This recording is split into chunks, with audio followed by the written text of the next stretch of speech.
What you guys got another video here for you. No more Microsoft account necessary ever with this method. Now, when you're looking at the Windows 11 download page, you're going to see the current version is Windows 11 25H2. And basically, these versions very soon are going to have the bypass methods blocked by Microsoft. You can use older versions of Windows 11 24H2 and then update to the very latest version of Windows 11, which at the time of making this video is 25H2. So here we have some ISOs here. I've got 23H2, 24H2, 25H2, and we have the enablement package for 25H2, which you can also use once you get to 24H2. So pretty simply, it would be easy just to install Windows 11 using an older version of Windows 11 24H2, which doesn't have those mechanisms disabled on them. So what we're going to do is boot up to our Windows 11 ISO here. This is 24H2 we're going to be using right here. Now, of course, you can still bypass with Windows 11 Pro by using the domain join, but we're going to be using the Windows 11 Home Edition here because that is the version that most people are using as an installation media, because most people do use Windows 11 Home on their PC. They don't have the Pro version. And you can upgrade to the Pro version and use that bypass method as well, which will be there forever because obviously businesses are going to use the join domain feature.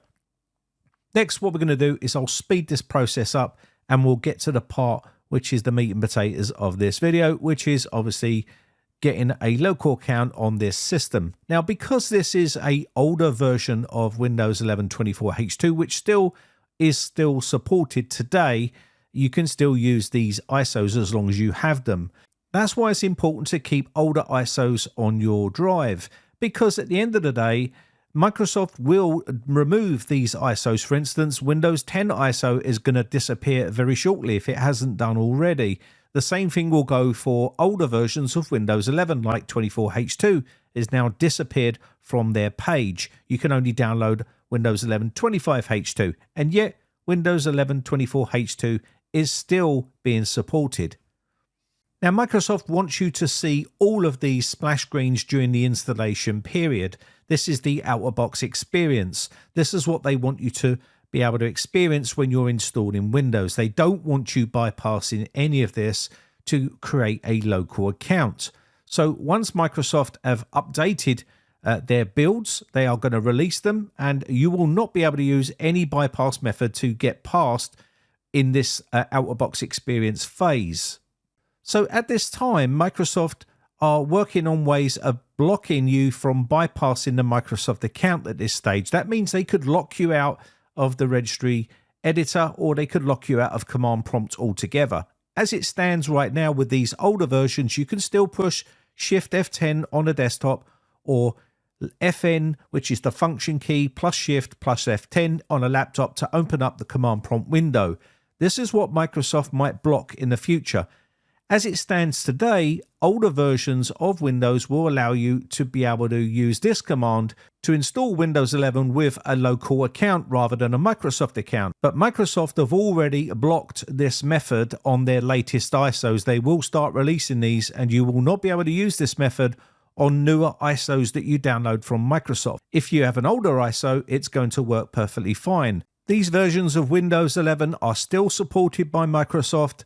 They are not illegal. You can still use them if you still have them. Obviously, you're going to need to have an older ISO available to you to be able to use that doesn't have the block bypass methods on those ISOs. So you can just use that method and it worked perfectly fine. Once you get to this phase, you can just go through and set up your Windows how you'd like and say no here and required only and so on. So once you put no to all of their telemetry and advertisement and data harvesting, as you can see here, all you need to do is just say no to all of this stuff. And once you've done that, you can click accept and you should be at the desktop like so. Very simple and easy to do. This is what Microsoft didn't want you to do, and this is why they have gone to great lengths to block you from installing Windows as a local account. Now, there's many people that don't even need a Microsoft account, and they will never ever need a Microsoft account. There's people that have computers that are offline and have no use for a Microsoft account. So why don't they allow you to install it as a local account. You can see we're on Windows 11 Home here, 24H2, and it's a little bit outdated. But what we need to do now is just run the updates immediately on this system, and it'll be perfectly fine. So I've got the enablement package right here, which is going to take us straight to 25H2. It's one file. You just download it and install it on your PC, run a couple of updates, and you will be on 25H2, and you'll still be on a local account. And Microsoft are not obviously going to be able to block this method because this method is using their own ISO file, which is an older ISO file which you can use and upgrade to. It's pretty simple. You can do an in-place upgrade if you wanted to and still bypass it using the in-place upgrade by using a slightly older version of Windows. Now, there's going to be plenty of these floating around.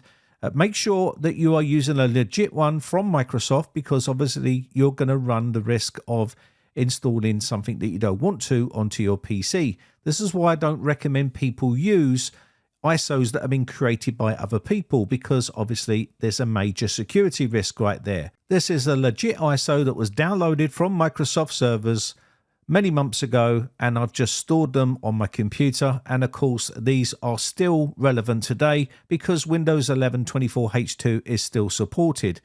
Even if it wasn't, I could still install a version and an upgrade from there.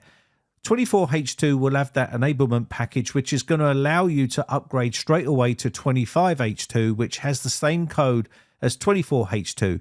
Once I've run these simple updates here and restart the PC, we're going to be on Windows 11 25H2, and it's going to be that simple. And there's no way Microsoft can block any of this, and this is the problem. They are fighting a losing battle, and they are trying to force people to sign into a Microsoft account when you can use their own ISOs and their own methods to upgrade to Windows 11 25H2 without worrying about Microsoft accounts. If you need a local account, then you can use something like this without going into the registry, without going into command prompt and typing all these commands, without downloading any applications that will help bypass it. You don't need to do any of that stuff. You can use Microsoft's own ISOs and their enablement package to upgrade to Windows 11 25H2 and still be on a local account. So for all those people that are worrying about Windows 11 going down the you must have a Microsoft account route, it's not. Microsoft allowing you anyway to set up Windows with a Microsoft account and then switching back to a local account if you want to. I wouldn't advise doing that myself because you are then giving them your information. I would personally just install it on a local account, just like I showed you right there. So even if they do their damnedest and really block the command prompt at that level, the registry access at that level, it really doesn't matter. You can just use this method and they won't ever block this because obviously they can't. It's impossible because obviously it's their ISO and it's their enablement package to allow you to upgrade to Windows 11 25H2. And I'm pretty sure when 26H2 comes out, it's going to have the same code as 25H2, and they'll probably release an enablement package for that as well. And also, if you have a Windows 11 25H2 ISO from Microsoft's website, one of the earlier ones, these aren't going to have the blocked mechanisms on them. So you can still use these methods on these ISO files, and you just keep that safe and you should be good to go. So hopefully this video helps people out and stops them panicking. You don't have to worry about the Microsoft account thing. It's all getting blown out of control, really, to be honest. And obviously, there is always going to be a way around it. My name has been Brian from briteccomputers.co.uk. Just want to say a quick shout out to my YouTube members who joined my YouTube members group. I really do appreciate the support. I shall catch you in the very next video, or I'll see you on the Discord server. I might even post up a link so you can download the ISOs directly from, say, Google Drive or something like that, which are legit from Microsoft. It's entirely up to you at the end of the day. Anyway, but that said, I think that's about it. I'm starting to waffle. I shall catch you in the next video. Bye for now.